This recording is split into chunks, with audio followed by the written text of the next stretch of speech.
I was raised on black and tans, well Ronnie Drew and Van the Man.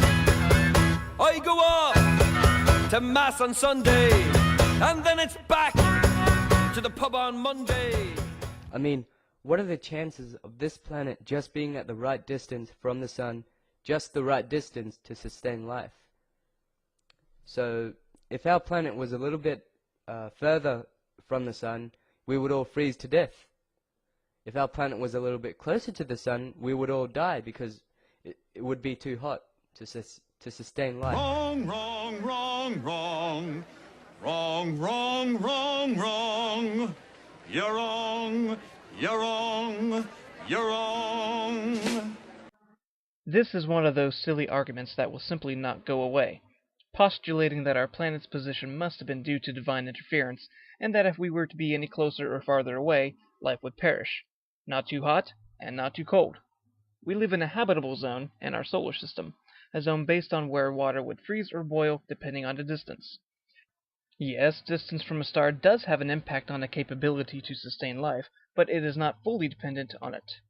At any rate, look at all the possible probable planets that are out there. Most likely billions of others, and we're the only lucky ones to be in a habitable zone? I think not. I will demonstrate how concentrations of carbon dioxide, the culprit of global warming, can be manipulated to raise or cool temperatures on Earth. The Earth has a way of fixing its global temperature, regardless of how close or far it is from the sun. First, let's consider glaciation events of the past. At many points in its lifetime, Earth has been through many glacial advances, even a probable snowball Earth. Glaciers have a characteristic to them where they reflect more light than they are absorbing. This can be quite problematic.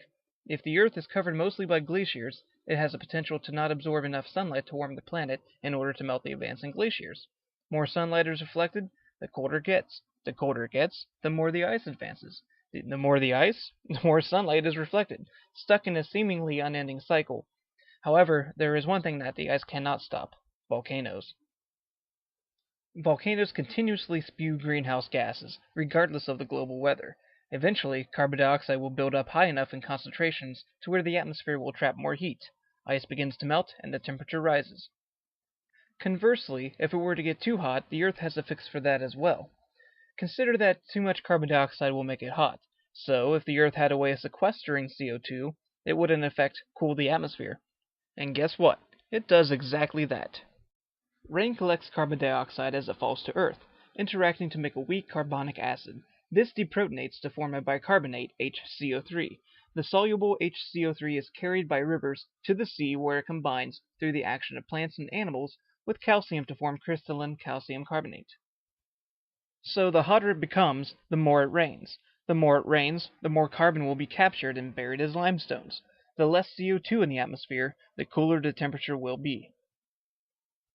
Now, if we were to take the aforementioned examples and consider that if we were to physically move the Earth from where it is now, some 93 million miles from the Sun, to where Mars is now, around 140 million miles, we would not get as much energy from the Sun, and at first the Earth would be cool, probably to the point of a snowball.